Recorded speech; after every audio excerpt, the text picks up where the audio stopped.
Happy Monday, everyone. And assuming you have already followed the correct instructions, you have already listened to all of chapter 1 of Mice and Men. So now what I want you to do is I want us to go through and kind of finish up the rest of the study guide and give you some directions, give some explanations for it, but the actual filling out of this is going to be entirely on you. So you have already done the cover portion, and we've already done the 5 descriptive phrases from the first 2 paragraphs, and you've described George and Lenny. Depending on what period you're in, you may have done these 2 questions, you may not have. If you have, hang tight for 30 seconds, I'll give a description. If you haven't, this is for you. I want you to figure out how are George and Lenny similar. So in class, if you're a group who saw this and you know, it's little things like, for instance, they are both, oh, that's not both itinerant or migrant farm workers, little things like they're both men, those kind of things. I really cannot type today. Then how are they different? So you tell me, how are they different? What things about them are different? So things like, you can clearly see in chapter 1, we get to know George and Lenny's personalities, and they have 2 very different personalities. So you're writing, how are they different? Tater Tot, I am not on a Zoom call, buddy. I'm not actually on a Zoom call. Back it up, thank you. Number 3, there's a stark contrast between the way Steinbeck writes the imagery of the story and the way he writes the dialogue. So what I'm asking you to do is I'm asking you to look at imagery. So think about how those first 2 paragraphs really described the setting. It said that there were sycamore trees and a beaten path and the limb worn down by men. And the dialogue, so the way that our main characters talk. So you want to look at the differences between the 2 of them. So I'll show you what I mean here about looking at the dialogue and also the imagery. Okay, so I'm going to highlight this part that I want you to look at here. So in this paragraph, we see some imagery. The flame of the sunset lifted from the mountaintop, and dusk came into the valley, and a half darkness came in among the willows and the sycamores. A big carp rose to the surface of the pool, gulped air, and then sank mysteriously into the dark water again, leaving widening rings on the water. Overhead, the leaves whisked again, and little puffs of willow cotton blew down and landed in the pool's surface.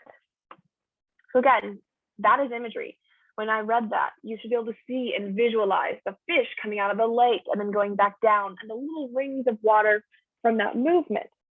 Steinbeck uses imagery quite frequently to describe the location, but there's a very stark contrast between this here and here, where George says, you're going to get that wood. There's plenty right up against the back of that sycamore, Bloodwater wood. Now you get it. There's a clear difference between the way that the author writes the setting and then also writes the dialogue. About that. So you need to try to make a prediction or an explanation. It doesn't be right. Just tell me, why do you think that our author might choose to be really descriptive in the setting and location, but be very different in how he writes about the characters and about how they talk? Okay, number 4. Some of you may have started this in class, some of you did not, depending upon what period you're in. This is starting to sound a little familiar. Lenny's compared to several different animals in this chapter. Find examples of these and explain their usefulness in Steinbeck's portrayal of the character of Lenny.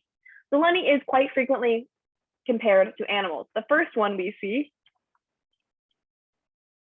is here. And he walked heavily, dragging his feet a little, the way a bear drags his paws. So if I was to write this, you would write the example. So I would write the quote, which I don't remember off the top of my head, because I'm taking parts of it. He walked heavily, his arms at his sides. This may not be exactly right. The way a bear drags.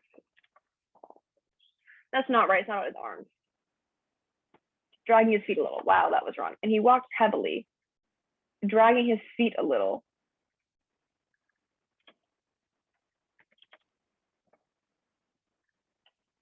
I'm going to stop it there. I think there's more to the sentence. That is enough for me. Steinbeck, not the page. There's no page. So I'm going to take the page number of Cami, which is totally fine in this case. That'll be 2. I don't have an idea. I'm going to figure out an answer for later on about how to page these, but for now, this is page 2. Then I explain, how is this useful? It helps to explain how Lenny, I need to capitalize Lenny, moved, that he is in no hurry.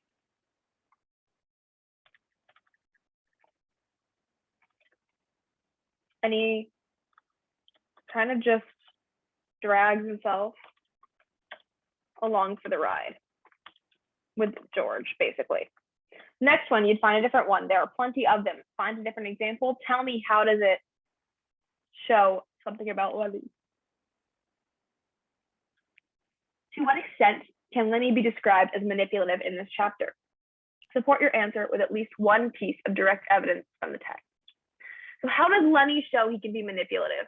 Lenny does some manipulation in this with George. I recommend looking near the end of the text to find where he starts manipulating him. If you're not familiar with manipulation, it's where Lenny is telling George, well, I'll just do this then, intentionally to make George go, no, it's okay, it's fine. Sarah Tot, I'm not filming a YouTube. I'm not filming Zoom right now.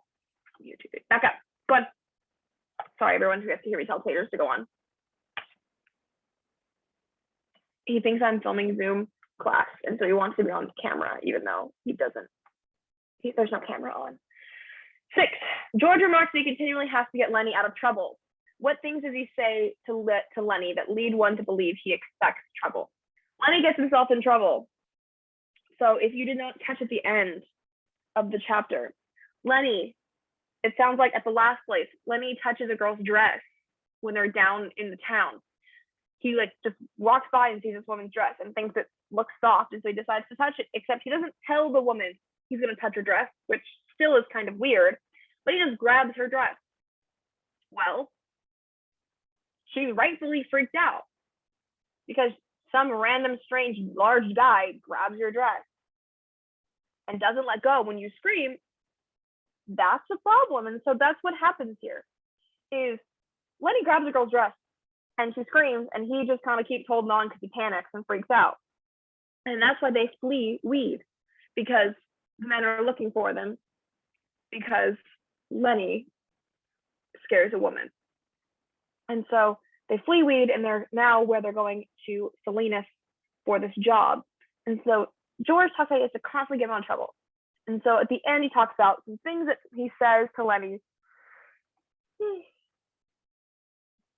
I'm sorry, that leads everyone to kind of think that George is like, you are just trouble. And if I didn't have you, my life would be so much easier.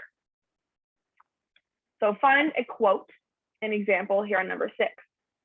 Number 7, does it seem likely or unlikely that this new job will turn out differently for the two of them? Explain. This is an opinion thing. Do you think this is going to work out differently for George and Lenny than it has in the past? Sorry. Do you think that they're going to be able to have some kind of different experience than the one they had in weed? Or do you think it's going to end up with Lenny getting into trouble? Or do you think they're actually going to end up with that great dream farm where they get to live off the side of the land and have chickens and rabbits?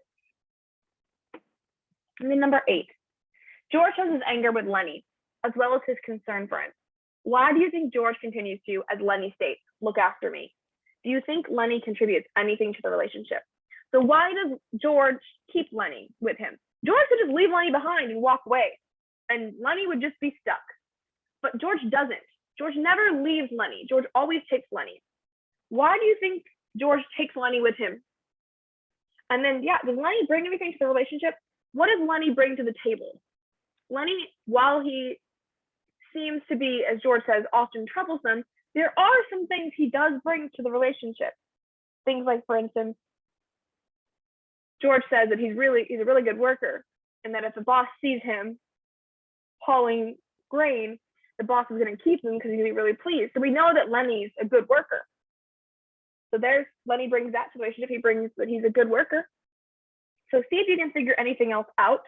And then when you're done, you're going to turn this in And so this should be turned in. It will be due before I see you on Thursday. So if you haven't finished it, finish it up by Wednesday night because it will be due.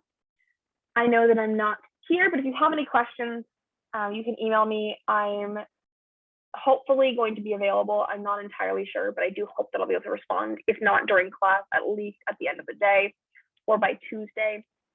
I hope that you guys have a wonderful Monday, and I will see you guys on Thursday where we'll start on chapter 2.